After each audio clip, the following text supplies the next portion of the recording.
Well, Thatcher Demko certainly did his best to ruin the party tonight, didn't he? What a performance from the Canucks netminder. But in the end, the Oilers, rock solid game. One of their best of the year. A real good performance from Edmonton. They pick up a couple of points against the Vancouver Canucks. A well-rounded performance. Welcome to Got Your Back, folks. Looking forward to breaking this one down with you tonight. Jason Strudwick is standing by. We'll get Robbie Brown. He'll check in a little bit. We've got Zuby at the controls. And we are ready to rock and roll. Another 8 p.m. start means a nice late podcast for you, but we're not tired. We're revved up and ready to go for the next 80 or 90 minutes, breaking this thing down as we say hello to Struds and Zuby. And Struds, as always, my man, our show is brought to you by our fantastic title sponsors over at Timberhouse. Dream, design, build, service. It's this commitment to process that helps them create their team create some of the finest custom homes in Edmonton. If you're thinking of a garden suite, infill development, or a fully custom home, talk to Timberhouse. If you can dream it, they can build it. With a full team of in-house designers and decades of construction experience, they bring your ideas to life. Visit timberhouse.ca. And Don Tolsma, I'm going to suggest, approves of 97 and 29 on the penalty kill. That'll be a big topic of discussion here tonight, gentlemen. But happy Thanksgiving to both of you. Is it one or two turkey meals in the belly so far? I got a rock solid one in last night. Zuby, how about you, buddy? I think you might have been stuffing your gullet tonight, correct? We had prime rib and it was fabulous. It was so good. We just went a little bit off the board with it. So we went prime rib with, Yorkies and, mashed potatoes. And yeah, it was straight up fabulous. So hats off to, my mother-in-law and her man and, everyone else, my wife and everybody else who helped out. Amazing meal. Classy choice. I haven't had any. We're going to have it Monday night. So I look forward to that one tomorrow, 2 days still away. And there'll be no cranberry sauce on the turkey. That's for sure. Donna had a good one last night. We had a great meal over at my mom's place last night. And night off tonight, but then tomorrow night, Randy and I are hosting her side of the family. So we're going to get 2 out of 3 nights. But you know what's funny, guys? I filled my plate. I went pretty hard last night. No turkey. Didn't have the turkey. Stayed away from the turkey. Did everything else, but I just avoided the bird. And I got to say, I wasn't quite as sleepy, quite as fast. I think it is the turkey that makes you so exhausted after a big feast like that. Interesting approach. What was that? Was that a pre-planned decision? Did the plate fill up before it made its way to you? Like what would go on Game to time. having No, game time choice? Wow. Yeah, I was kind of eyeing it. I was in the buffet line, and I'm kind of eyeing it, and I'm like, you know what? I don't think I need to do this tonight. I think I'm going to go without this tonight. And I looked down at my plate, and I was like, look, I got a good spread here. I don't think I need to.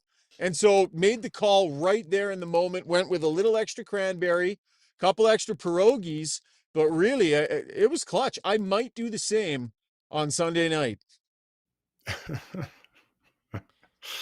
I think if it's on the experience, Oops, I wouldn't make that choice. Why bother? Yeah, if I could understand you're having 2 turkey meals, sure, maybe whatever. You're just trying something out. You abstain from one, but please, come on, you can't do it for the second one. You got to go hard on round 2. I think what I'm realizing is that I'm kind of not really in it for the turkey. You know, it's not one of my favorites. And not that my family doesn't make beautiful, wonderful turkey. No. It's just, it's not real. Like, you got the pierogies, the sweet potatoes. You know, I've backed off mashed potatoes in recent years too. So I'm getting a little more selective. Oh, there's a coyote running across the street, right downtown, right in the heart of downtown. Mangy coyote just walking around. Wow. I bet you that coyote likes turkey. He wouldn't bypass it at the buffet. Yeah, that's for damn sure. You've basically lost the whole stream here. You've lost everyone about having a turkey dinner, not having turkey. It makes no sense. Is it bad? Is it bad, Zuby? Am I getting crushed? Well, Calvin Best said, so that turkey died for nothing. I like that. That made me laugh. Jen and Maple Bacon pointing out that turkey does have officially the drowsy effect, the tryptophan. So that is what makes you tired. There's something in turkey. It's not just the fullness. of it. Blommer says I couldn't turn down white meat turkey. That's more addictive than that dust that comes from Colombia. Okay, Blommer. Jeez. Jeez. Blomsky. I Blommer. started reading What that the one heck's at the going on? beginning, and then I should have cut it off. I didn't know where he was Let's keep going it with that. G-rated. Yeah, that was a bit odd. We just learned something about the Yeah, Blomskinator tonight.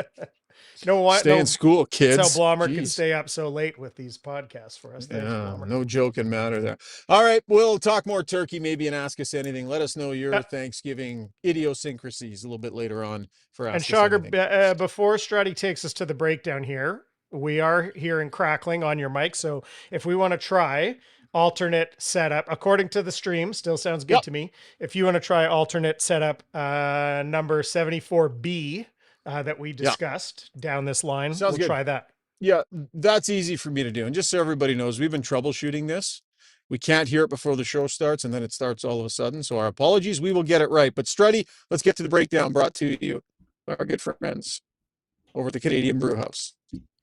During every Oilers game day at the Canadian Brew House, enter at any Edmonton and area location for your chance to win Oilers home game tickets. Plus, enjoy $1 off Molson Canadian and Coors Light tankards.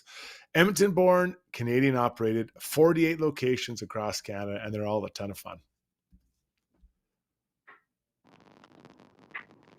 All right, Zuby, you want to check this? Sorry, folks, we're just kind of doing some mic checks and stuff on the fly here. How's this sound? Well, it sounds different. Probably not better audio quality wise, but if it's helping the crackling, helping go the away. crackling, then we'll. Okay, so the final one would be Zuby. If you just want to call me on the phone, that's fine. So if people are still saying they're hearing crackling, then we'll just go to some sound and we'll make that switch. But for now, Struds, let's dig into the game a little bit here, buddy. Thatcher Demko was really something in this game. Just made some pretty unreal saves. Trying to fend off an Oiler team, Struds, that really had its faculties in order tonight. That was a very well-rounded, solid game from the Oilers and could have been a 5-goal spread easily, if not. Yeah, you know what, Chagra? I'm going to put it this way. That was a very mature game considering how deep we are into the season. Really liked it, all aspects. They had it going on. All four lines are really going. The power play, was positive, even though it didn't score, the penalty kill. So there was a lot of things to like about it, but they kept the pressure on Vancouver. And Vancouver did score the one goal. But honestly, it was a really, really mature game. And I like seeing that. I don't remember seeing that early the last couple of years here with this group, Shaggy. Yeah. Zuby, you got my audio now? I know it's just a phone line now, but we moved it to the phone. The general consensus was that it was better. Yeah. But there was a huge delay. There was a huge delay and it cut off. So we'll just go with this. I'll be home in 15 minutes. Let's just suck it up and get her done here. Struds, I just caught the tail end of your point there. Obviously, it was a good night for the Oilers. They played well all the way around. It ended up being pretty close, though, thanks to Thatcher Demko, Struds, and got a little frenetic and crazy at the end there. Now, we've seen Chris Knobloch going with McDavid and Draisaitl in penalty kill situations more often this year than he did in the past. And all of a sudden, in a one-goal game, in a 6-on-4 situation, he's got those two guys out there, Struds, and it really paid off that sure-handedness of 97. Yeah, I mean, the calmness that he had there, it was incredible to get the puck up and then move it up to Leon. And Leon, I mean, a backhander from outside the blue line through a D-man. Like, geez, I couldn't believe it. I mean, that was just incredible. I will go on record. I don't love this new trend, although I understand why they're doing it. I've got a theory. I can put forward that at any time, but Chaga, I don't like where this is heading with Connor and Leon for a number of reasons. Okay. Let's outline those reasons. Why don't you like it? And then we'll discuss whether it's going to continue or not. Okay. Number one, wear and tear on Connor and Leon. Penalty kill is a pretty hard working area. I think it's more wear and tear than you see on the power play. So you're putting wear and tear on them for, I don't really think that much more uptake in what's going on. Number two, you're taking minutes away from other players who are trying to get into the game. You're looking at Podkolzin and Mangiapane. Both these guys are around 11 minutes tonight. Maybe they wouldn't mind probably getting an extra minute and a half on the penalty kill. So, both of those things matter over the course of a long year. Players feeling involved and your top players not getting worn down. You will never convince me that top players should be regularly on the penalty kill. Now, the flip side of that, I think what Knobloch's doing, I think he's trying to challenge them in a new way, trying to open them to take on something else, keep them, not that they're bored or they're disinterested, but just make something different for them. So they can hop out there like, man, we haven't really done this much in the past. Now here's a challenge for us. The problems I outlined, there's more minutes, less minutes for other guys. I still think when Leon Draisaitl says, I want to win a Selke, or I want to be in the conversation for a Selke, we all know Selke winners have the penalty kill. And I just think when you have one of the best players in the world that says, I want to do this, and I want to add it to my game, I think you have to respect that to a degree and give them some increased opportunity.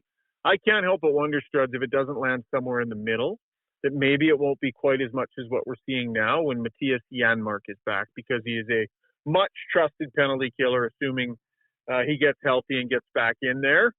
I don't believe he'll be the odd man out in this Roslovic situation. I think he's got too much trust built in with the coaching staff. But maybe we'll see that come back a little bit when some more trusted penalty killers are back. And that's fair. And I mean, that just kind of echoes what I said, that they're trying to challenge him in a new way, challenge Connor and Leon in a new way. And I get it. There's a cost though. Everything comes with the cost, and the cost is making other feel a part of it. And I'll go back to when Derek Ryan, after Dave Tippett left, he said, basically, not everyone had a role. So is that where you're going to start off this year with some new players that maybe are looking for a role to get going? Because, right now, Tomasek was on the top power play. When Hyman comes back, is he still on there? There's another guy that gets spit out the back. So and Chris is a smart coach, but you got to look at everything and step back from it and take a look. What's best for our team? Yeah, you want your big guys, excited to play and challenged in a lot of ways. And I get all those things, but you got to make sure everyone's feeling a part of it. And that's a lot of minutes you're taking, or not a lot. It is minutes taken away from guys that make a big difference. Like going from 11 to 13 or 14, that can make a big difference. Okay, let's hear from some of the principals involved here. Lots of clips tonight. We were asking questions about the penalty kill, Struds. And as always, our sound box is brought to you by our good friends over at Weiss Johnson. Their end-of-season AC sale is on now until the end of October. Get up to 20% off any in-stock air conditioners. Visit wjjingle.com for exclusive specials just for Got Your Back Jingle lovers. Hit it. Weiss Johnson, whoa. Proud to be local and family. Chris, I'm not sure which you grabbed, so just take us through the penalty kill clips and set them up for us. Okay, let's go to Leon first, and just this was to your question, Ryan, his thoughts on him and Connor being used in that way and out in the 6-on-4 situation. Yeah, I mean, I think both of us are individuals that want to be out there as much as possible. Maybe sometimes too much. Sure, Nobber would agree with that at times, but we just enjoy being out there, and we enjoy that part of the game too. There's different ways of winning hockey games and helping your team win, and if we can help out on the penalty kill, we love doing it. All right, and here's Coach on the same concept. Good penalty killers are the ones who can make plays under pressure. It's getting clears out. Yes, you have to have a defensive awareness, good head on your shoulder to understand what's going on around you, but also being able to make plays. And you saw it with Connor, being able to slow things down rather than just shoveling a puck out that maybe not get out, fired into the defenseman's shin pads or whatever it is. He's able to settle things down and make a heck of a play. Yeah, they were really good in that moment, and that poise McDavid showed was, you could tell he sort of thought about going down the ice with it and then was like, nope, saw that he had space, quick delay, and we all see the result. It ends up in the back of the net. That's the idea of having those sure-handed players out there in those biggest of moments. I thought Leon Draisaitl tonight, although he really struggled in the face-off circle, he had some back checks tonight. He had some work in the defensive zone. There was lots of attention to detail. I know he improved this part of his game big time last year, but tonight, Struds, I thought he was really on it from a defensive standpoint and seemed really committed to the details tonight to try and make sure that this team won the game. It really feels different the start of this season compared to the last two. There seems to be a lot of energy. Seems, just a lot of attention given to, and it's such a cliche, and then you just use it too, but that, like, the details, like, they're really they're on it, right? Blocking shots, there's some hitting, there's trying to get in the shooting lanes, making people change, or the way that they're managing pucks all over the ice, not turning it over in the dangerous areas at the blue line. So it really feels like they are, not that they're giving lip service to it the last couple of years, but I think there was maybe a little bit, yeah, we're going to get it done, and maybe thought it might just happen. Well, now it feels like they're actually trying to do it, because Cal Pickard really wasn't that busy tonight as far as elite chances against. Yeah.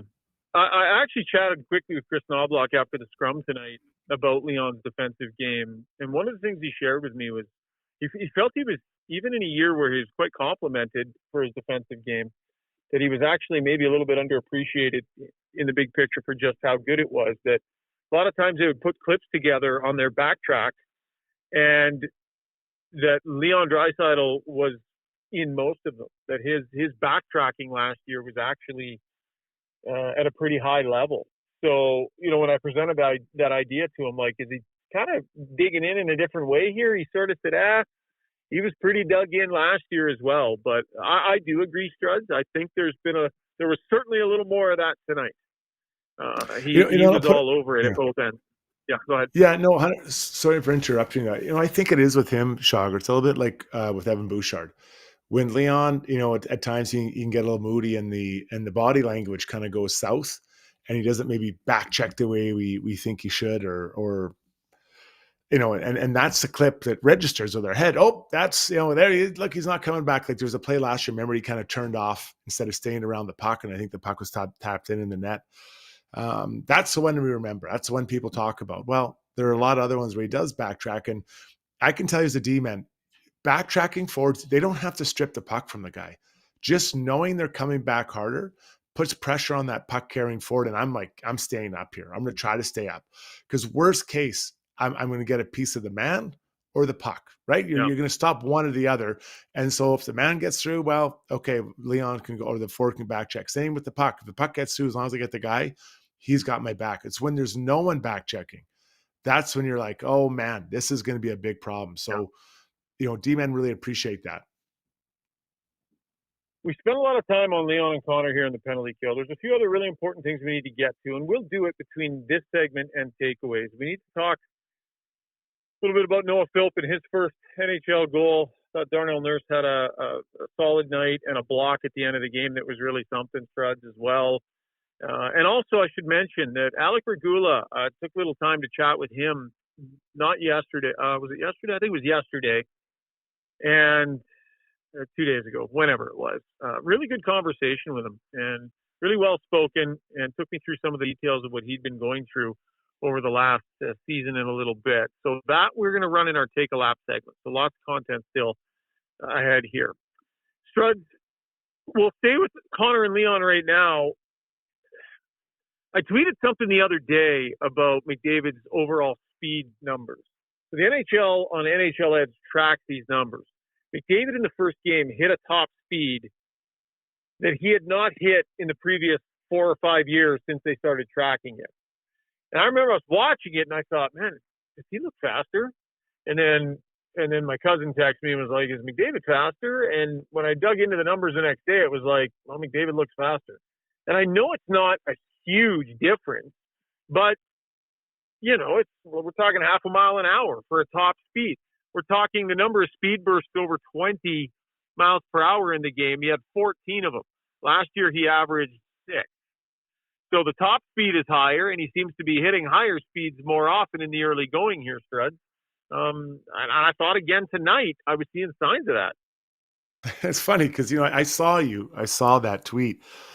You're watching, and then the part of me is like, oh yeah, he's fast for sure, or you're seeing it, but I'm trying to see it, and I do think there's some higher speed. Well, the numbers say there are, so who am I to disagree with that? But he just looks. I don't know. I just kind of like the whole team. They seem fresh and ready to go. Compared to maybe again the last couple of years. I can only go with the starts the last couple of years. So they've learned what long playoff series are like, or runs are like, and how to train in those off seasons. And you have a shorter period of time. Maybe it's more quality, less volume, or who knows. Maybe you could chime in with that with anything you've heard from those guys. But I do think he does look quicker, which is pretty ugly if you're a D-man on another team. Oh, it's crazy. And I do think that he's lighter. Not that he ever had any weight to lose or anything like that.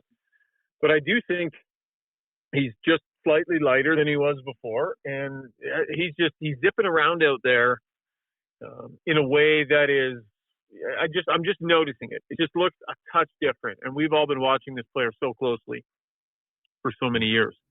Struds, I'm just about home here. Why don't you guys get the Relentless Player and the poll done? And then we got lots of more elements of the game that we got to dig into coming up next in takeaways. You got it, buddy. Get tucked in, and we'll get back to you in a second. All right, let's get to Relentless Player then, brought to you by UCAN Services, an Edmonton charity relentless in creating possibilities for local youth. Mental health drives growth and success. The key to thriving, not just surviving. With 2 in-house counselors offering free therapy, our youth have the support they need to navigate struggles and rediscover their strength. Visit ucan.ca to donate today. Evander Kane was relentless in his pursuit of the body today. For those of you who didn't watch the game, there were 2 big moments physically. And I think, what did I see? I think Evander had, he's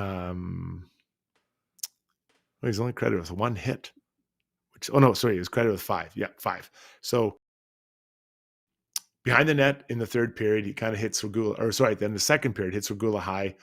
Regula goes in awkwardly, and it was actually, I didn't like the hit. I did not just because it was, anything. It was just, I don't like hit from behind. Yeah. All right. Then you move on to the third period, and Regula's going behind the net. Doesn't seem to see Evander Kane coming down, and Evander Kane absolutely corks him.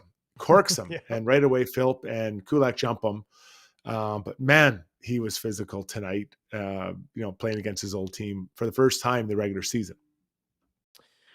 Yeah, he was noticeable, and I didn't watch the Canucks game against Calgary, but I know that line, his line, was on the Hedl line, and I know they did damage. I heard he was good in that game, so a nice start for him. Struddy, I don't know if you guys are going to get into this. What did you think of those guys jumping him there? Because I thought that was a terrible decision to give up that power play at 2-1 with 3 minutes left.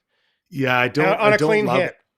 Yeah, it was a clean hit. I don't like it in that moment. But I get it. Your instinct is that, and we've seen the past couple of years where they don't react. Remember, Evan Bouchard got hit into the post, and I can't remember who did it. Was it Ryan Hartman, maybe, of Minnesota? And I was challenging them. They got to get in there and jump this guy, and they didn't. So, but I understand that initial reaction, right? We're going to jump in. We're going to make this happen, but the timing's dangerous. The good thing is, you as a teammate, you're like, we got to kill this off for the guys. We got to get them out of this. This isn't a horrible penalty, but the timing is bad. And if you're Regula now, I mean, Kane's run you once from behind, once straight up. And I know Regula's not a fighter, but man, I would be looking to unload on that guy and hit him. It's hard though, because Kane isn't an easy target, and there may be some backlash there after that. Yeah. Kane did what he does. I think that's a good pick for tonight, but I would have loved them to do that if it was 3-1. Yeah. And have at I hear you. Yeah. It's there. We'll be interested to see if there's anything next time. Now, Darnell Nurse and Kane hooked up, and it's hard to fight an ex-teammate. Really, really hard. Trust me. I know. You've got a YouTube poll too, Zoops, lined up? Yeah, we do. Okay. Then let's bring it in. Your YouTube poll brought to you by DeBoer's Golf Shop and Fitting Center. Extend your golf season this fall and layer up with fall golf essentials. Buy one piece, get the second piece at 50% off. All Adidas footwear, 50% off. Those are nice shoes. Located at 5311 99th Street in Edmonton. And what do you got for the people, Zuby?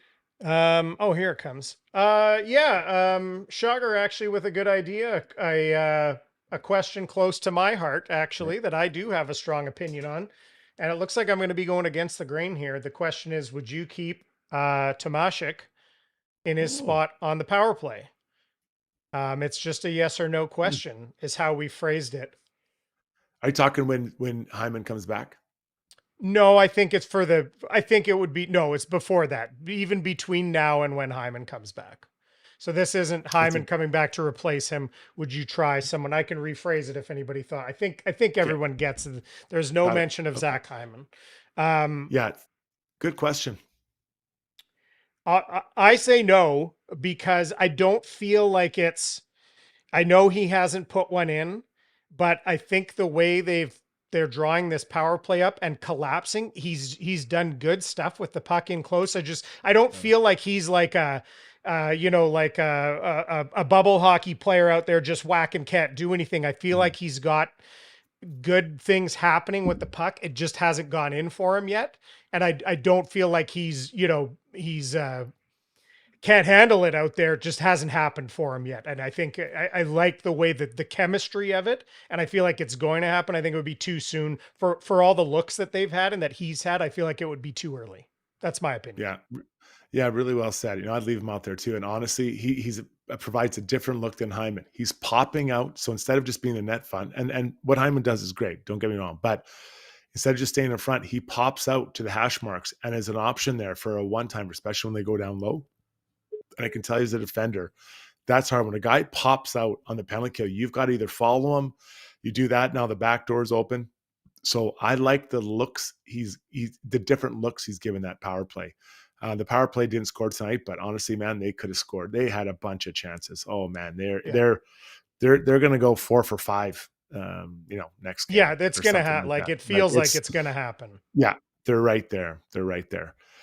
Okay, let's take a pause here. We'll let Shogger get in there and get his himself organized. When we come back, we still have lots to break down, including a conversation with Alec Regula. We got Rob Brown coming, Zoobs, myself, and Ryan Rishaug. If you got a second you're on YouTube, give us a couple thumbs up. Give us a thumbs up here, and we'll be right back with more from this Oilers victory 3-1 against the Canucks.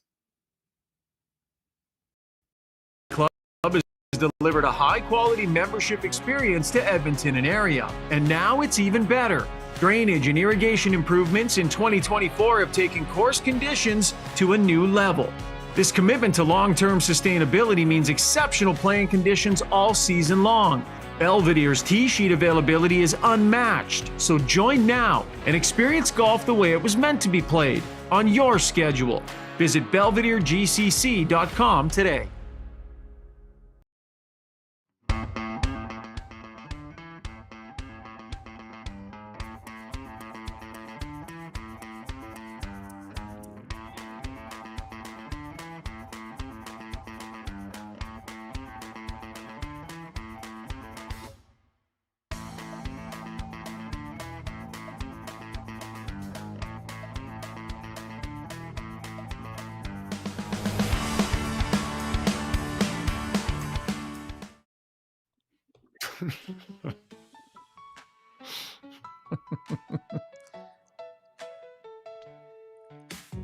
All right, back in the home studio with a nice fresh microphone.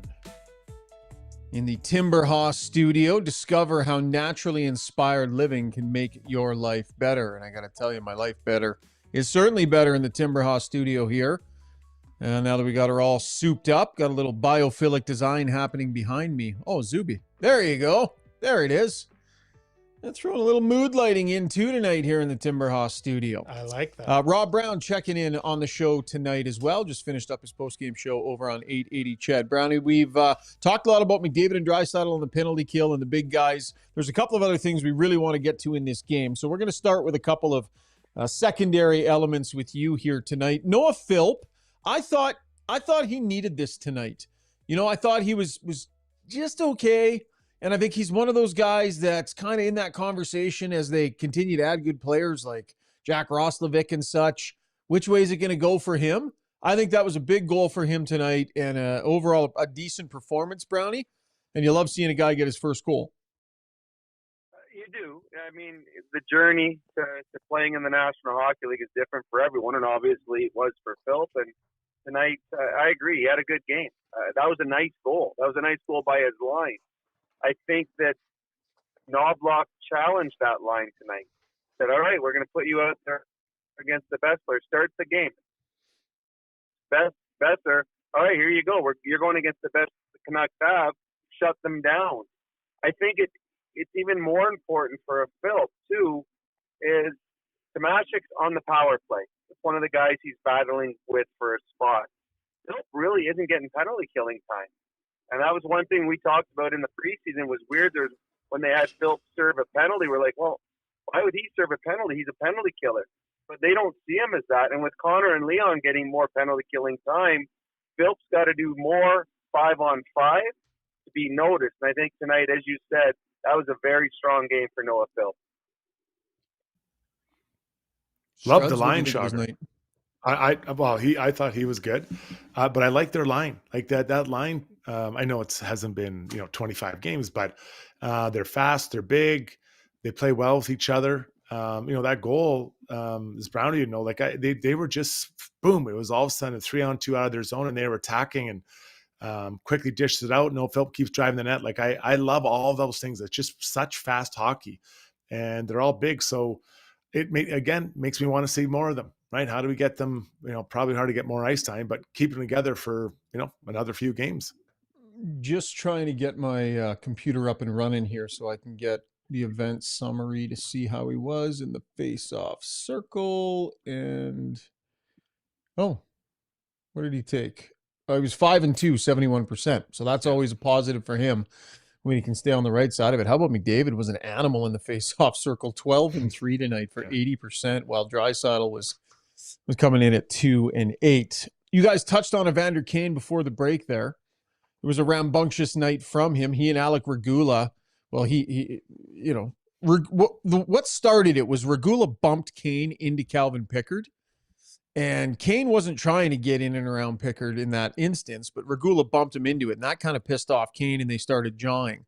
And then there were a couple more interactions between the two of them, Brownie, and Regula ended up on the wrong side of the last one, which was the hit. But Kane had a little snarl tonight and looked like he had some energy against his old team. He did. You saw the best of Kane and the worst of Kane tonight. I thought he took the exact same penalty he took 4 times against the Panthers last year. Stick comes up and hits someone in the face. Like that's what you can't do. The hit that he hit Regula behind the net, not the big body check, the one where he drilled him into the board. He did that, a dozen times when he was an Oiler.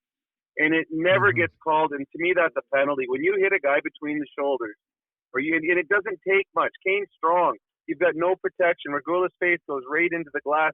To me, that's a hit from behind. And I didn't like it when Kane did it for the Oilers, and I certainly still don't like it when he did it for the Canucks. As for the big hit in the game, off the face-off, he got stuck in the face. And if you see, when they do a close-up of him later in the game, he got cut. There should have been a penalty. He was mad. He was really mad that there was no call. So he went back in his own end, and we have an advantage, Shogger. You and I, we are sitting in the press box. We get to see every play develop, and you can tell something's going to happen 5 seconds in advance.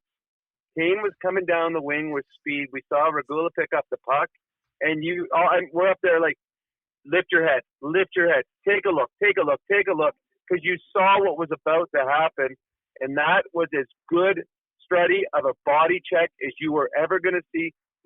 I felt that hit in the press box. That was 2 semis hitting each other, and the one semi didn't have his lights on. He did not know the other one was coming. That was Evander Kane at his best, Strud. Well, that was a great hit. I mean, a great hit. And if you look at the replay, Regula looks up ice before he goes behind the net, but he doesn't look across the ice. And Kane timed it. Because Kane almost came right down the boards and swung around. So it was a great hit. That's twice I'd been hit. If it was me, Regula, I'd been hit from behind and then rocked by Kane, I would be losing it. I would circle my next game against Vancouver, and I would be like, we are going to fight no matter what, we're going to go. But I mean, the world's changed. I don't think Regula is really. I don't think that's No, that's not happening. Alec calling Regula card. is not like that. But Yeah, then you he's have not to, like that. I think you have to get him back. You got to find a way. You got to finish with a big check, anything, if fighting's on your cards, because, man, who is your daddy? That's 2 times in a period and a half. That's a tough one to sell. That's a really tough one. By the way, our takeaway segment is brought to you by our new partners over at Chandos Construction. Chandos doesn't just hire talent, they invest in it. They're 100% employee owned. So when their people grow, the whole company grows as well. Ready to build something that matters? Apply now at chandos.com/apply. That's chandos.com/apply. Struds, I know you know some of the good folks over there, and we extend a big welcome to them. Look at that sharp-looking logo on the screen over there. Yeah, a lot of good people over there. It's funny, no one's called me to come and just help them finish things up. I've got a tool belt, probably a hard hat I could wear. Like, you guys want me to finish off some projects? An eye for an eye, right? You come in there and you help them out. So give me the dingle. Give me a jingle dingle, and I'll come over there and help out. Struddy, you had those items left over from a photo shoot, right? Is that where you had the tool belt and the yeah for the calendar? Yeah, exactly. The calendar, Mr. April. So yeah, I mean, if they're running short, someone calls in sick, I guess I come in there, Shogger. Well, they probably were listening with the night we talked about putting your backdrop up. And how many holes we put in the wall just to hang an 8x4 sheet of wall panel. We put like 45 holes in the wall, which you remembered when you took it down. It was like, oh yeah, we were just basically just like we were blindfolded, just putting holes in the wall. There was a lot of holes, but I plugged them all. Or I what do you call it? I've plugged them all, right? It makes it very nice. Some putty, it looks good. Attaboy. Big welcome to Chandos Construction, and thanks for joining on here on the Got Your Back team. Brownie, we were talking a little bit about it before the break. I think the guys had it as their poll question. The Oilers' power play tonight, so many looks, so many opportunities, and David Tomasek was in the middle of many of them. I had him at least 4 clean misses on the power play tonight. Our poll question is, would you leave him there for now? Because they're generating chances, but he's not burying them. What did you see on the power play from that guy, Brownie? He's smart. He's very smart. He puts himself in the position to, like, there's one where he backed out and found his passing lane for Leon, and he gets a good wrist shot away, and Demko made a good save.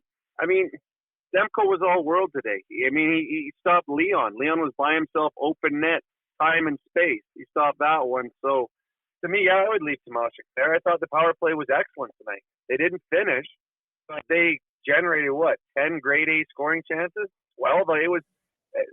This was a 6-1 hockey game that was disguised as a 3-1 game because of Thatcher Demko. I wouldn't change the power play. The power play is getting its chances, and this kid Tomasek's got talent. He reads the play well. They will go in for him at some point. I wouldn't change a thing.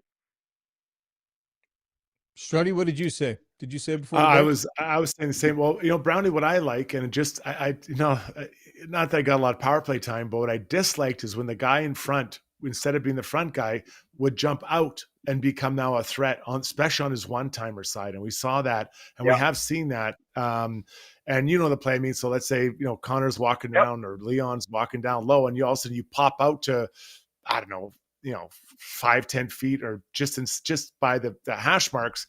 And now as a team, I have to make a choice. Do I follow you out? And usually you don't react quick enough because you're trying to take away the guy in front. So I like that element he brings. And I wonder when Hyman comes back, if there are some times just to kind of change it up, they put it because, even when Kane was there and he'd play sometimes, I don't recall him jumping out for that play.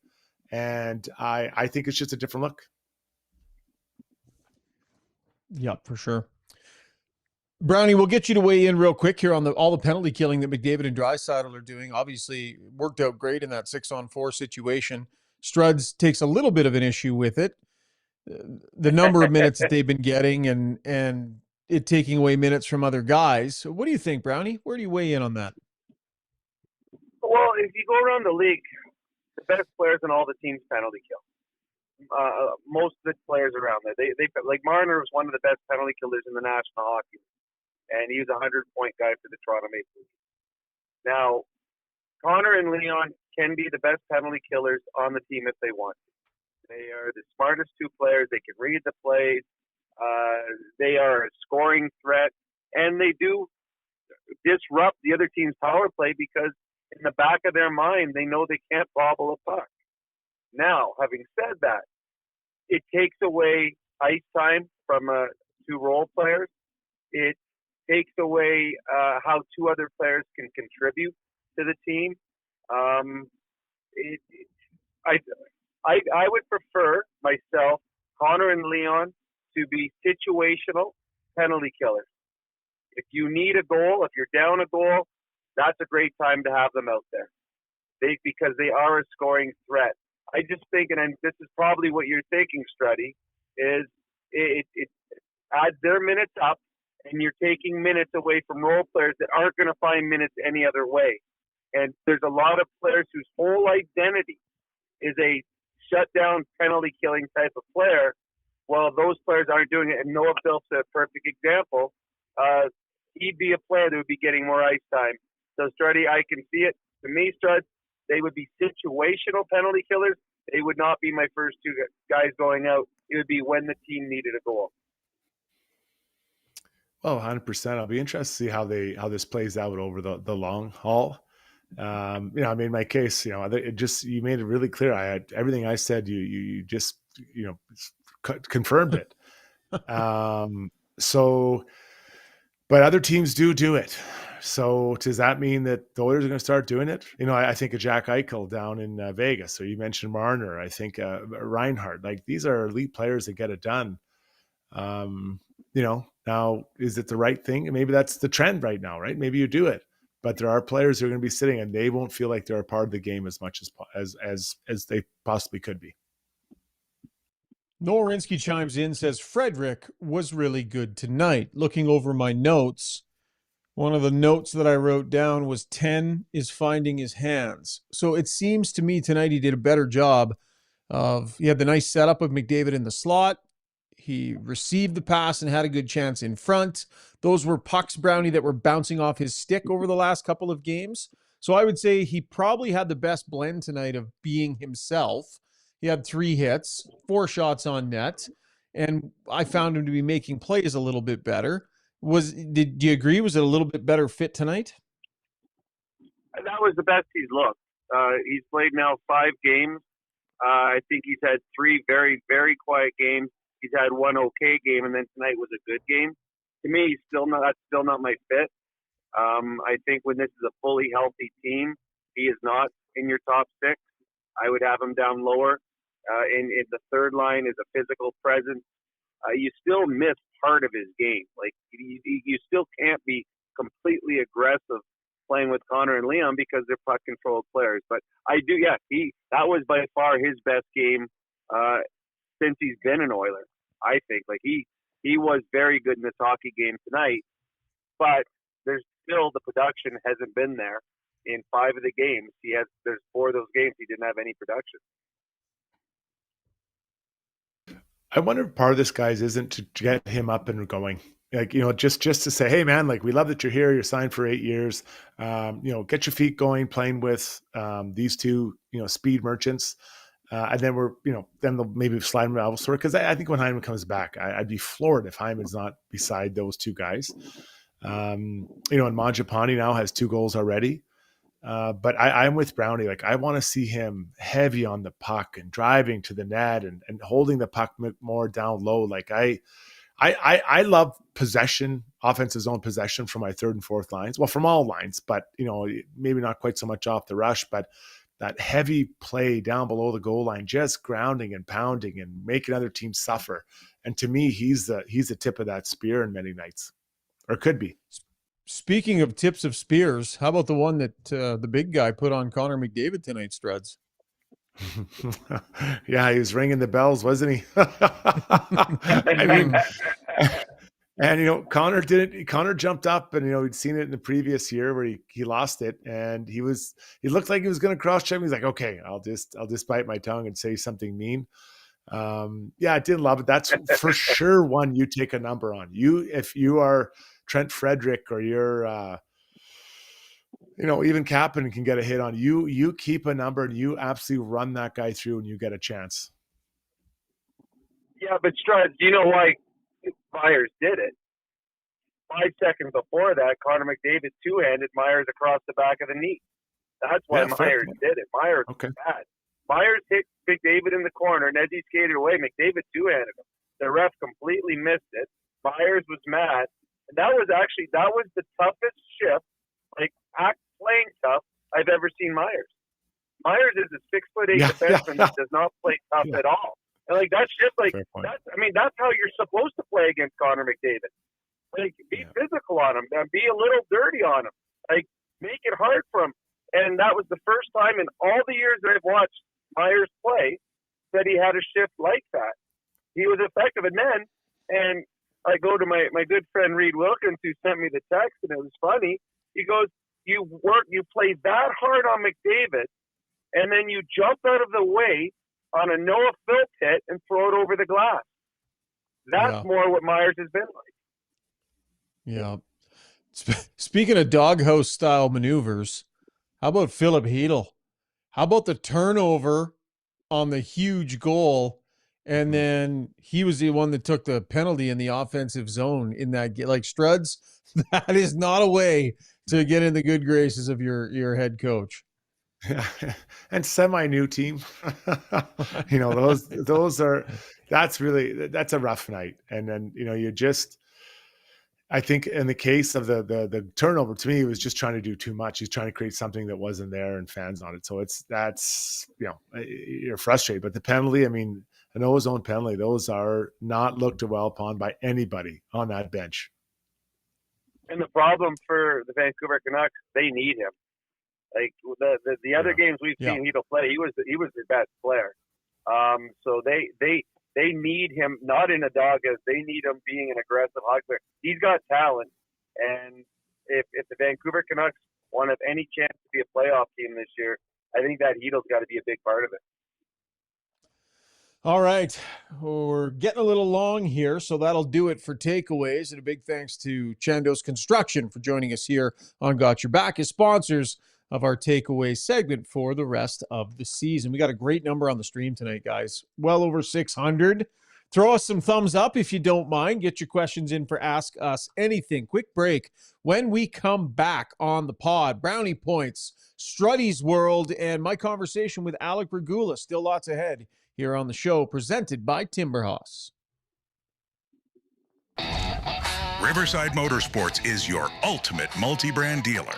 With a massive lineup of motorcycles, ATVs, side-by-sides, snow bikes, e-bikes, and snowmobiles, all under one roof. With Alberta's best selection, a huge parts and accessories inventory, and a fully certified service department, Riverside has everything you need to ride. Family-owned and serving Edmonton for over 55 years, see what they have to offer in-store just off St. Albert Trail or online at riversidemotorsports.com. Beautiful fences exist. With a wide range of styles and colors from wood grain to white, DLR Vinyl products can make your fencing project pop. Because summers are for chilling and grilling, not sanding and drilling. Go vinyl at dlrvinylproducts.ca.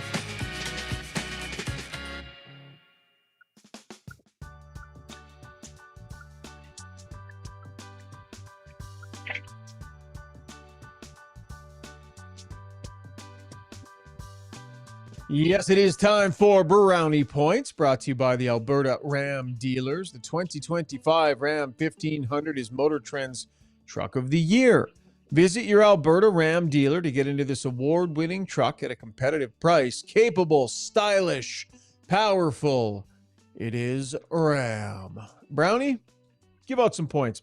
Well, we're gonna start our brownie points outside of Edmonton. We're gonna start with 11 brownie points to the Minnesota Wild's very, very, very, very rich superstar, Kirill Kaprizov, who had 2 goals tonight and 11 shots on net in a loss to Columbus.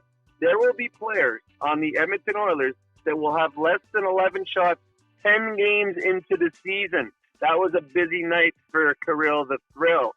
I got one very, very big brownie point to Noah Philp for scoring his first NHL goal. There's only one thing cooler than putting on your jersey to play in your first ever NHL game.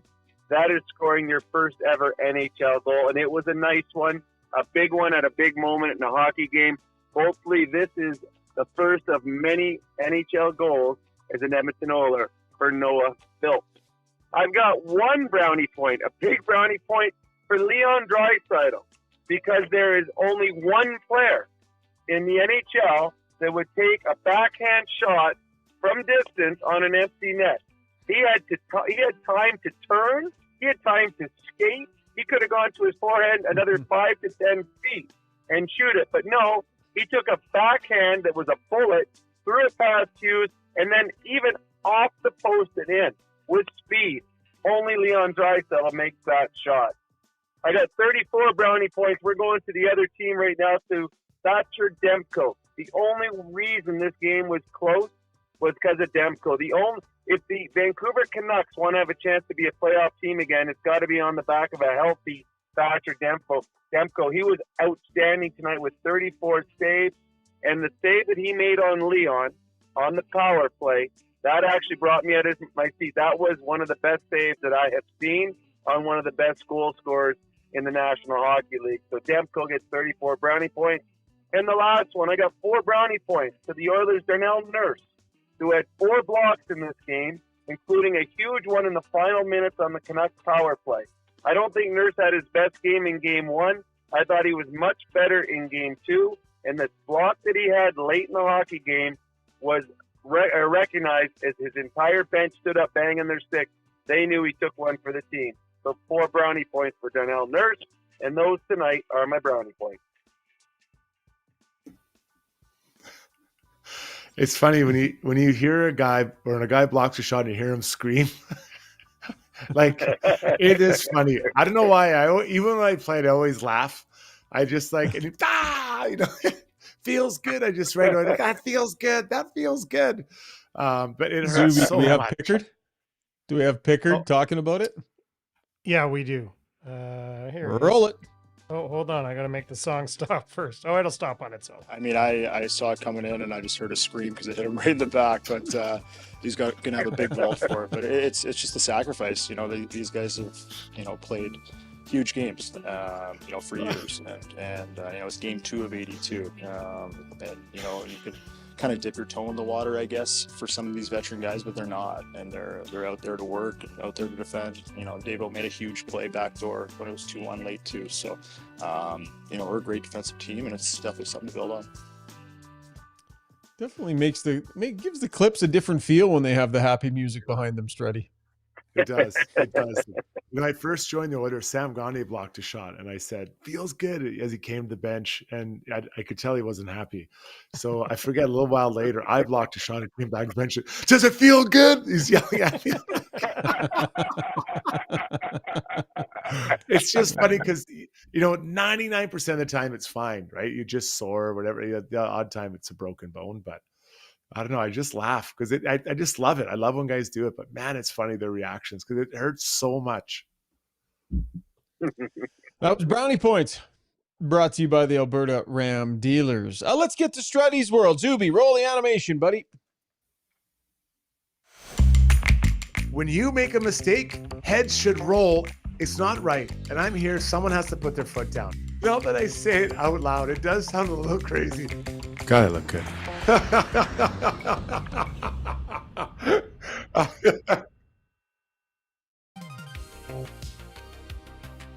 Yes, it is time for Struddy's World, brought to you by the Body Realty Group at Royal LePage, AR Team Realty. Buying a home is a major decision, and the team at Body Realty guides clients through the complex process with expertise and care, providing unwavering support even after the keys are handed over.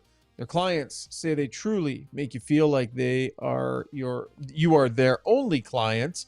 That's the kind of care they take of you. Visit BattiRealty.com. That's BHATTI Realty.com. Big guy? Today I was watching the Flames game, and the man they call the Lamborghini, Ryan Lombard, he got into a fight with what's his name, Tyler Tucker of the St. Louis Blues. So they square off, and as they're squaring off, Lombard throws his glove so hard it flies into the Flames bench, so his own bench. You can see the reaction from the guys on the bench as the glove goes flying in there. Now the fight is good, and Lombard's a smaller guy, and he took on Tucker, who's probably, I'm just guessing 3-4 inches tall. I don't know. I'd have to look it up, but probably 10, 15 pounds, 20 pounds maybe. But I've never seen anyone rip their glove off so hard it flew into one of the benches. So that's a first for me. It was a good tilt if you're looking to check it out on Twitter or something. But guys, gloves flying in the bench, I love it. I love it. Well, I tried to keep my gloves on at all time. I didn't want them on the bench. Didn't want them on the ice. I just want them on my hand.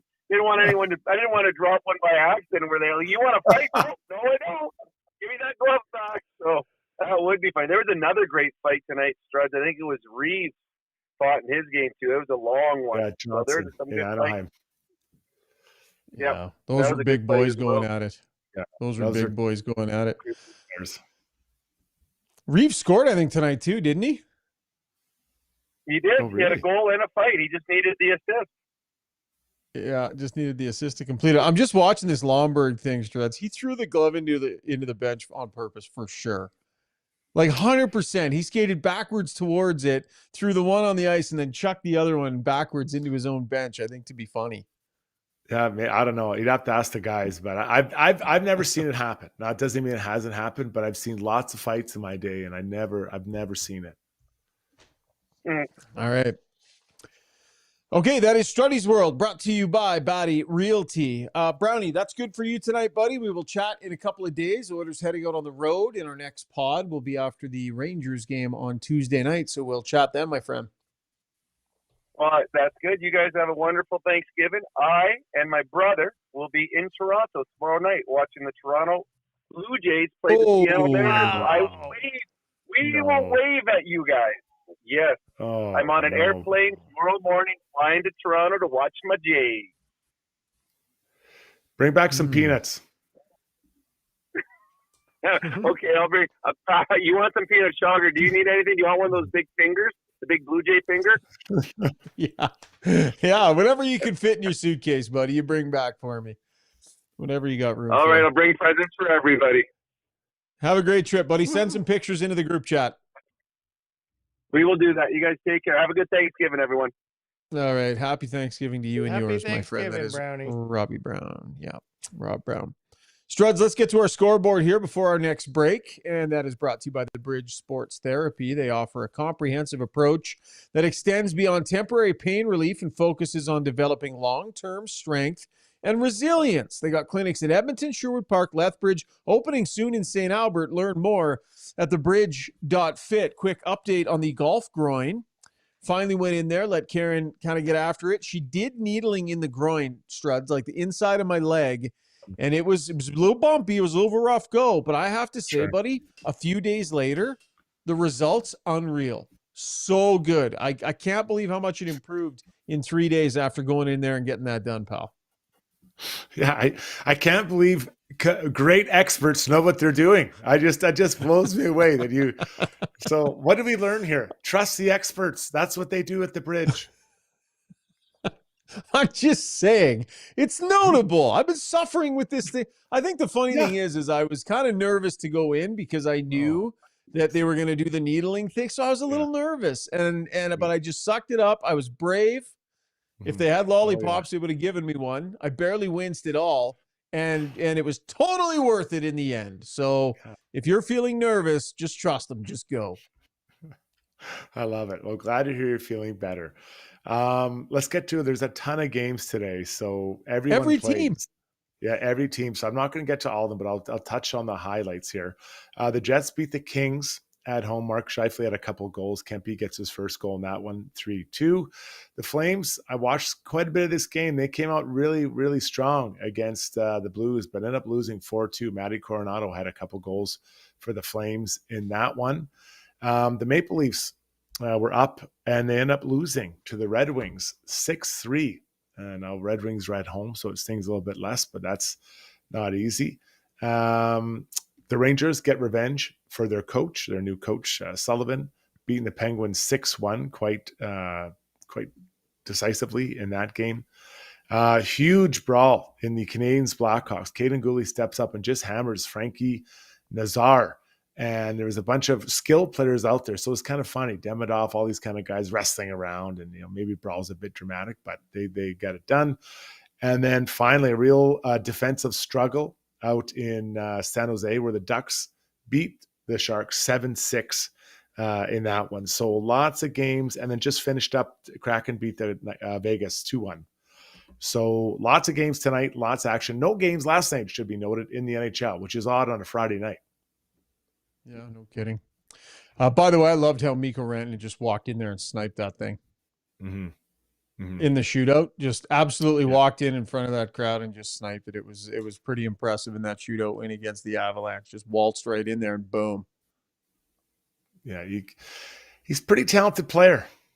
Yep, he is. He is. That was our scoreboard, brought to you by The Bridge Physiotherapy. Thanks, Karen.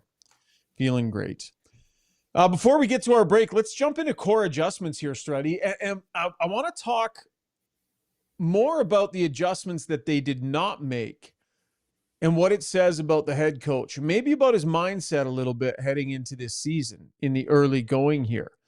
Our core adjustments are brought to you by HSE Core Services. If you need a safety program, they can build it. If you need it managed, they can do that too.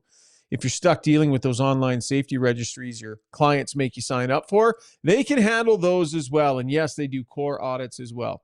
If you own a business, you've heard of all these things I'm talking about. If you don't, you might not. But if you have your own business, you know these things are a pain in the butt, and HSE Core can take care of all of it. Visit www.hsecor.com. Coming out of the first game, Struds, I wondered if there wouldn't be some tweaks. He re-racked all the same lines. I mean, the only change was Stuart Skinner coming out, Calvin Pickard going in. He told us that was a planned thing. It wasn't something that they decided on after that first game. But he kind of let the lines ride again, Struds. He went right back to him. He didn't pull the trigger on Mangiapane up to the top line. Didn't pull the trigger on tweaking things, bringing guys in after a loss that were in the press box. He held firm. And I thought it was a good little show of patience from Chris Knoblauch, because he ended up getting an excellent performance from the entire lineup tonight. It's a really good point you make. You've got to give chances lines a chance to breathe, I believe, to kind of figure it out. The most obvious would have been the Trent Frederick. I thought for sure that was one that we would have seen changed. Then everything kind of filters through after that. So really well done. I find it's pretty crazy. They have three forwards that are in the lineup right now that will be in the lineup, I believe, in Janmark, Roslovic, and Hyman. So you're taking out a whole line. So I think that's when things start getting a little tricky and sticky, not to move off your point. But the fact that he stayed with Trent Frederick and Frederick rewarded him with the game he had tonight, I think that might embolden him to do that more often this year. Yeah, I thought we'd see some changes. He did say that it was a scheduled start for Calvin Pickard. I do believe that. I think it would have been way early. If Skinner was supposed to play both the first two games, I feel like it would have been too early to pull a rug out from underneath him and make that switch. So I believe him, Struds, when we asked him if that was a scheduled start for Pickard. I was floored when I saw Pickard was playing tonight. Really? Now, yeah, there's the case to get both your goalies a start. I get that. But there's also the case to get your starter rolling, right? Really get him going and playing and feeling good about himself and, finding some rhythm. So I was really surprised, really, really surprised. Yeah, interesting. we'll see which way the road trip goes. I would imagine it'll be Skinner against the Rangers, and they have some time. Like, they're not in back-to-back situations for a little bit here. Actually, no, the weekend they do. They've got, they got? The Devils and the Red Wings, I think, on this trip on the 18th and 19th. So, but solid performance tonight from Calvin Pickard. Didn't get a lot of tremendously difficult shots, but was good when he needed to be. And remember Calvin Pickard, how good he was in preseason as well. So he's off to a good start this year and showed well in preseason as well. We'll see what Skinner does in his next start. That was Core Adjustments, brought to you by HSE Core Services. Quick break. When we come back, our conversation with Alec Regula, and Ask Us Anything. Get your questions in. We'll deal with that a little bit later on in the show. Stay with us. This has Got Your Back, presented by Timberhouse.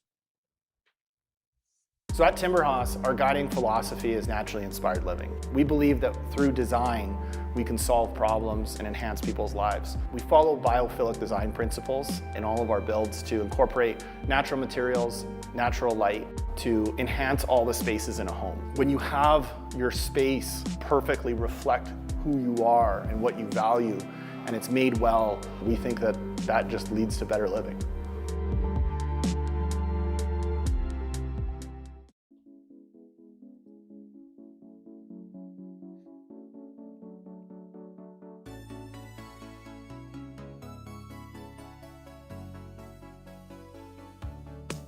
Cruising right along here on Got Your Back. It is time now to take a lap, brought to you by Riverside Motorsports, family owned and operated, serving Edmonton and area for over 55 years. They feature top brands like Yamaha, Suzuki, Polaris, Husqvarna, and Gas, delivering the best selection in Alberta, big inventory of parts and accessories, and recognized as the #1 KTM dealership in the country. Check them out at www.riversidemotorsports.com or stop in their store just off St. Albert Trail. Alec Regula was highly involved in tonight's game. He was the nail. Evander Kane was the hammer. We all saw that. But a couple of games into his NHL season, and he continues to play pretty well. I had a chance to catch up with him a couple of days ago after his first game. What an amazing story it's been. Suffering that injury, missing all of last season, working his way back. An interesting guy, well-spoken. Here's our conversation with Alec Regula.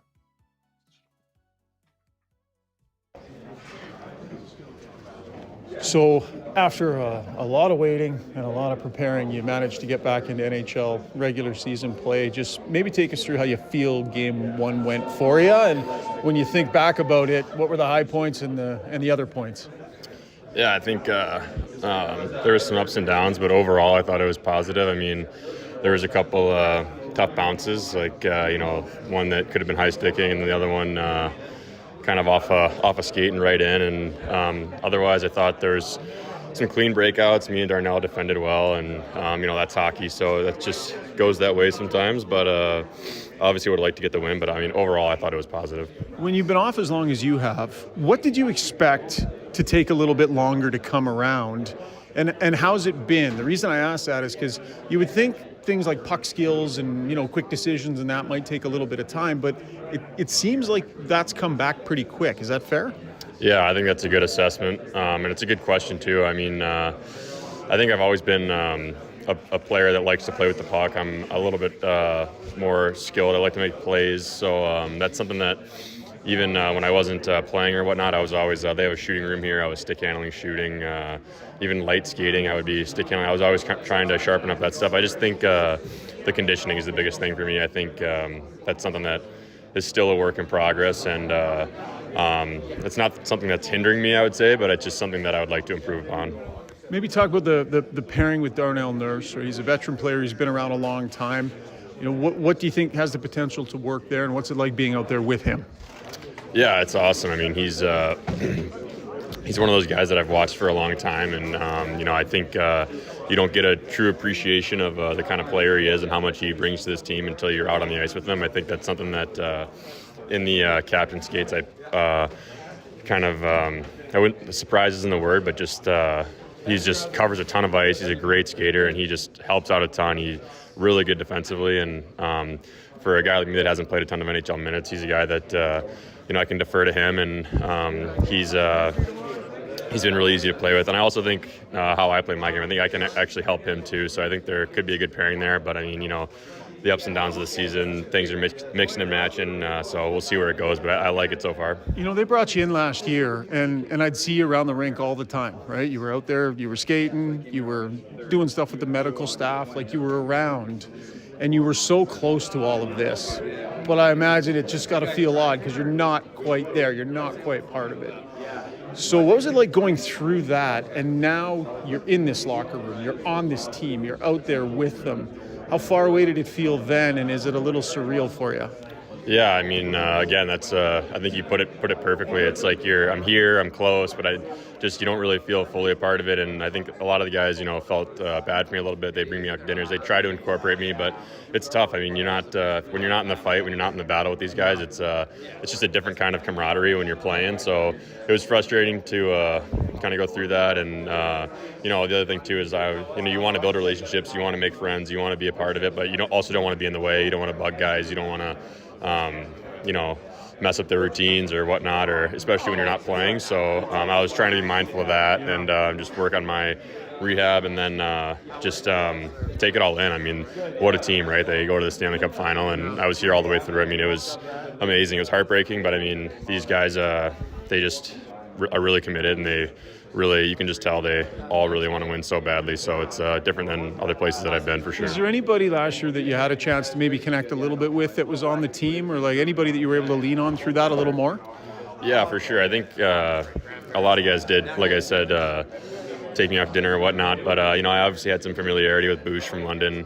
So he's a nice guy. It's like we picked off right where we left off. And then in the hotel when Frederick got traded here, I knew him a little bit from Boston, but I didn't play any NHL games there, so just camps and whatnot. But he stayed in the hotel actually the whole way through, so it was just me and him in the hotel there, and we've actually become really close. I think he's probably my closest friend on the team here now, and we stayed in touch over the summer, and he's been a huge help to me, especially as a guy that's a big piece, 8-year deal. He's like a big part of the team. He invites me everywhere. He's just super. He's a great guy, so it's been good. It would seem that you have the best intentions, you're working hard, you're trying to get back, trying to make everything come together, but you don't necessarily know what it's going to look and feel like until you get going and the competition really ramps up.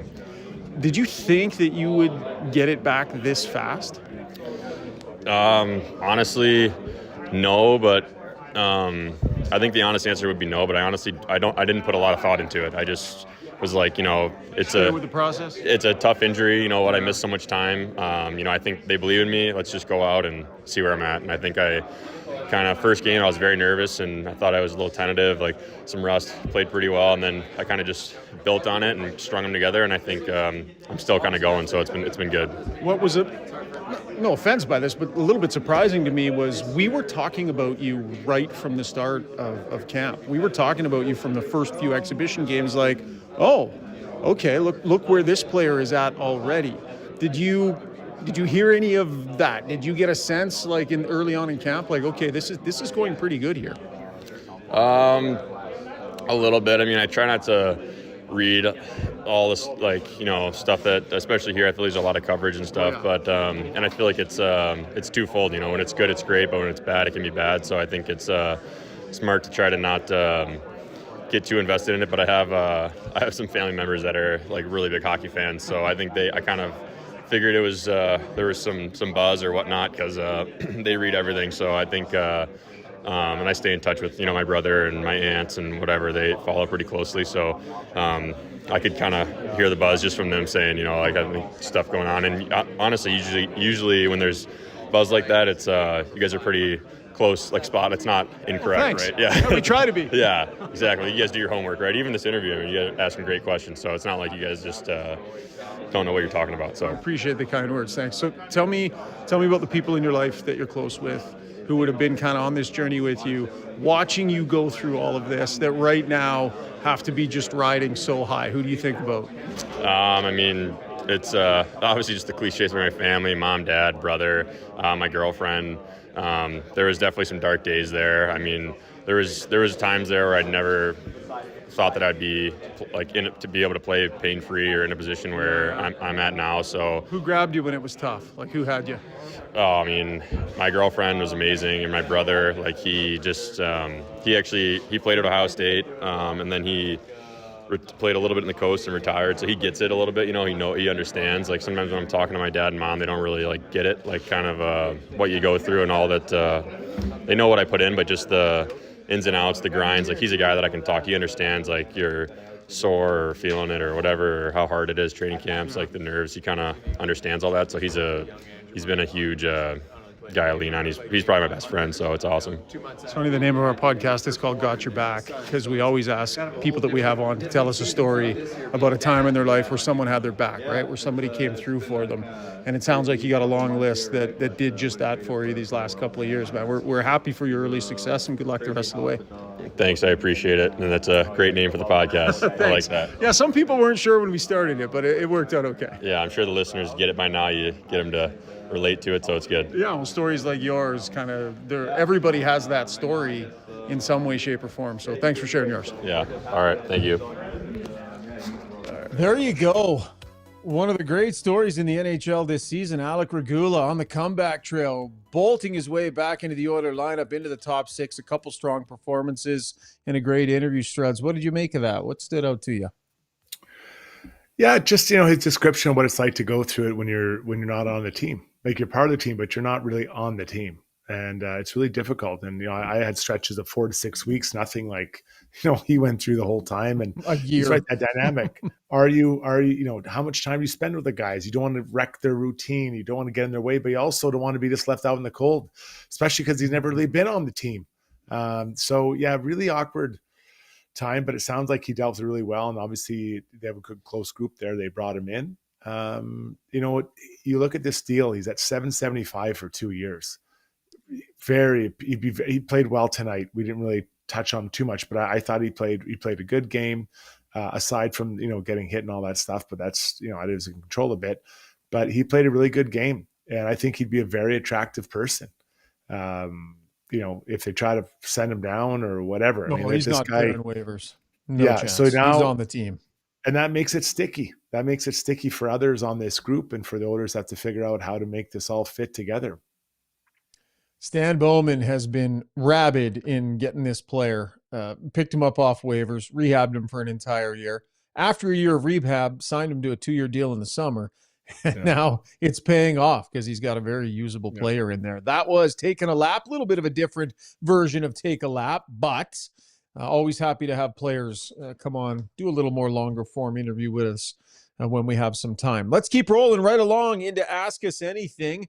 Want to get your thoughts and your comments as well. And that is brought to you by Mortgages by Maria. If your mortgage renewal is coming up, don't just sign the first thing your bank puts in front of you. With the right strategy, you can save thousands and make sure your money works harder for you, not for the bank. Get smarter options and expert advice at mortgagesbymaria.ca. First things first, Zuby, why don't you wrap up the YouTube poll for us tonight, my friend? Yeah, I actually, so you weren't here, but I misread the early results. I had it flipped, and I thought Struddy and I were going against the grain, but we were not. We were with the masses tonight on the poll. The question was, would you keep Tomasek on the power play? A resounding 85% of the vote saying yes, only 15% saying no, over 300 votes. And they want to see him cash in. Feels like it's going to happen. Makes sense. Lots of chances. The other thing I noticed tonight, Struds, had the old binoculars out. Thought maybe the frustration level was ramping up a little bit with all those missed chances. So I followed Leon back to the bench in the binoculars, and he sits down, and Tomasek comes in after him, and he sits down next to him. And then after a few seconds, Tomasek turned and said something to Leon, and this was after he'd missed like his 5th chance. And Leon just reached over and gave him that like 3 pats on the top of the pants, like, kind of like, stick with it, buddy, stick with it. So Leon was sticking with it, and he talked about the power play after the game tonight too, and feels they could have had a couple in both of the games or on all of their power plays. So they're definitely getting the look, Zuby. What are the people saying? A lot of people kind of coming in on this same topic. Bruce I says, what will the lineup look like when Janmark, Hyman, and Roslovic are all in there? And lots of people kind of wondering if Janmark is going to end up on the outside of things here in the forward group. What are you thinking, Shogger? I don't think so. I think this coach really likes Matthias Janmark. I think he's a valuable penalty killer. He's a veteran player. He doesn't slow them down. I think that doesn't necessarily have to be an every night guy, Struds, but I don't view Janmark as the guy that's having to toil in the minors among this group. Do you? No, I don't think so. He's a trusted vet, so he'll be there. I think right off the top, it's Howard and Kapanen. To me, those are the first two out, Really? That are out. Who Kapanen you don't think ahead of Kapanen is? Lazar? Oh, sorry. Well, so Lazar's- you're talking about in the Lazar's- lineup. In the lineup, yeah, Lazar's. I mean, Right. Yeah. So yeah, and that's fair. So I'm just talking out of the lineup. Kapanen, Howard. Howard's going down to play. Kapanen, unfortunately, someone has to come out, and then, oh man, Tomasek is probably the next one up. Yeah. Once he's not on that power play, I mean, at even strength, the line has had some good looks, and there's definitely a player there.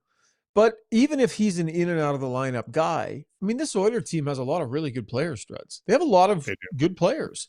And when those three are healthy, they're all going to be in the lineup every single night. So if you have any number of Tomasek, Philp coming and going from the lineup, Kapanen even, you're a deep team. So good problem to have, I would suggest. And then Lazar will be the interesting one. I mean, because they're going to have to make some moves and get some guys down at a certain point as well. So a decision needs to be made on the blue line because they're going to want to keep Regula. So we'll see some movement here as they head out on this road trip. To the same end, sort of, Lauren the Alchemist saying, the moment Hyman is back, McDavid and Draisaitl need to center their own lines. Frankly, they should do that immediately. Lauren's opinion. Do you think Hyman coming back makes that more likely, Struddy? If I was the coach, yes. but I think that, let's say Mangiapane, who's got 2 goals already. Let's say 12 games in, he has 5 goals. That probably changes things a bit, right? Like, because now maybe he plays beside, maybe it's Mangi and Hyman and McDavid. And then, that leaves Nuge with Podkolzin and Leon maybe. And then you throw, Frederick at third center, somewhere in there. So I think that if guys are producing, I guess is my point. Or Savoy, I didn't even think. Oops, you might have muted yourself there, Struds. Oh, sorry. Yeah, I don't think Savoy's had a lot of offensive looks the first couple games. So it'll be interesting to see how it goes. But I think if guys are playing well, I think that opens up the possibility to wingers playing with both of those guys, Shoggy. Depends on the record a little bit too, Struds. Like if the Oilers are playing really well and winning lots of games and they're getting secondary scoring and all of a sudden you get Zach Hyman back, I don't know if you're just going to fundamentally change what's got you off to whatever their record is, 8-3 record or whatever. Mm-hmm. Let's just say they're playing really well. Yep. I could see them just letting it ride a little bit until a natural inflection point where, okay, now it makes sense to make that adjustment because everything needs tweaking at a certain point. But to take something that ain't broke and try and fix it just because Hyman's back, I don't know that I would see them doing that if they're playing well. I like that. Michael Cook wants to know, did Regula leave himself vulnerable and the Kane hit is on him, or should a teammate have been actively giving a heads up? I know it's tough in that spot behind the net. Could that have been avoided, Struddy? Well, he did look up. He looked up ice, but he didn't look to across the ice. And that's a hard place to go. But you have to know going behind the net that's a dangerous spot because those guys love coming down there and running you. So I do think a teammate, maybe they did, a goal. Actually, I'm not sure the goalie could see it there, but the partner, the D partner maybe saw it. A winger standing on the blue line, they could maybe yelled out. But at the end of the day, you kind of got to understand the dangerous areas of ice. And that's one, especially when there's a guy like Kane out there. I thought I heard a holler. I mean, it just happens in real time and I haven't watched the replay with the volume up. I thought I heard something there. And he did get pulled by the concussion spotter, right? He stayed down on one knee for quite some time. And that every time that's going to get you yanked from the game by the concussion spotter. Let's go to TV camera guy. I'm talking about McDavid and Draisaitl on the PK. If I was any Pacific Division team, I would just have my defensemen blast shots at McDavid's and Draisaitl's feet on the power play. Is that a bit of a concern if they're taking a regular shot on the peak, or a regular shift on the PK against a division rival and a team that might just say, yeah, just let her rip. We don't care. Chager? Always a chance. Oh, sorry. Always a chance. Sorry, Joe. I'll take those. Yeah, there's always a chance that injury happens. I don't remember the last time that a high, star broke his foot blocking shots in the penalty kill. I don't think that they're jumping in front of those lanes as much as others. But there's always a chance, right? There's always a chance that could happen. Yeah, and I mean, I guess maybe the question is, Struds, when the other team sees McDavid and Draisaitl out there, are they saying fire away to the D? Like fire away. And I'm not suggesting they would try and hit them on purpose. Like I think players have a little bit too much respect for one another out there to purposely try and hit each other with shots. But if you're going to put your star players into shooting lanes, then as players, I mean, shoot the puck. Right? If their best players are out there killing a penalty with instructions to be in shooting lanes, fire away. Okay, here's a good one from. Oh, do you want to say more on that? No, nothing else. No, I'm just chiming in, Nick. Yep. Okay, going in a completely different direction here. Blommer comes in with the stuff he knows I like. No prompting needed tonight. Favorite Halloween costume you wore as a kid? Let's know. It doesn't have to be when you were a kid. I think it could be ever. Do you have one that jumps out at you, that something you're proud of? Yeah, I got desperate, changed plans last minute, wasn't going to go to a party, decided I was going to, was like, oh crap, needed to find a costume, had really little kids at the time. I just peeled on a one of my kids' SpongeBob SquarePants outfits, and it was way too small and ridiculous. But got lots of attention, lots of comments that night. And it was just one of those last minute things that I thought worked out pretty good, Struds. I was in a little better shape back then. A little more muscular through the chest region. SpongeBob's eyes were like pulled apart. So yeah, it was a good look for me. You? When I was with the New York Rangers, my teammate Ryan Hallwig, my wife, and his girlfriend at the time, we dressed up like Mexican wrestlers, with the cape, the tights, the mask. Nice. And it was an off night. So it wasn't the 31st of October. Let's say it was like the 26th. We had our party and we were walking down the streets of New York in these outfits, and people were going crazy. All four of us are dressed up in them. They looked so good. Because it's a very cool outfit that they wear, and we were all rocking it. I believe they call that lucha libre there, Struds. There you go. Not surprisingly, I'm going to go to the well for a wrestling. Boy. To a wrestling. I did NWO Hulk Hogan one year as like an adult, which was awesome. I have some pictures of it because I have a pretty sweet replica belt of the appropriate nature. So that was really cool. And then, but I'm going to go all the way back to, I'm going to guess maybe grade 7, where me and my buddy Wes Davies dressed as Demolition, the soon to be Hall of Fame tag team that dominated WWE through the late 80s, and I was Smash and he was Axe. So they had the face paint with the black leather masks. Did they have the Donzi shoulder pads with the spikes? Was that them? That's the Legion of Doom. That was the Road Warriors, the Legion of Doom. Many people at the time saw Demolition as being the WWF's cheap attempt at knocking off the Legion of Doom, but they were very popular in their own right. Nice. Couple more, buddy. Question, it's late. Blommer. Yeah, great question. Thank you. Here's a good one from Canadian. He was actually asking this to Blommer, but I'd like to know what you guys thought. What did you think of Elias Pettersson, the number 40 version, not Elias Pettersson? He seemed pretty invisible. I have to admit, I didn't even notice him playing tonight. Shogridge, you got some notes on him? Well, I mean, 16:38 ice time, I think, is probably a starting point, Struds, in a game where they needed offense.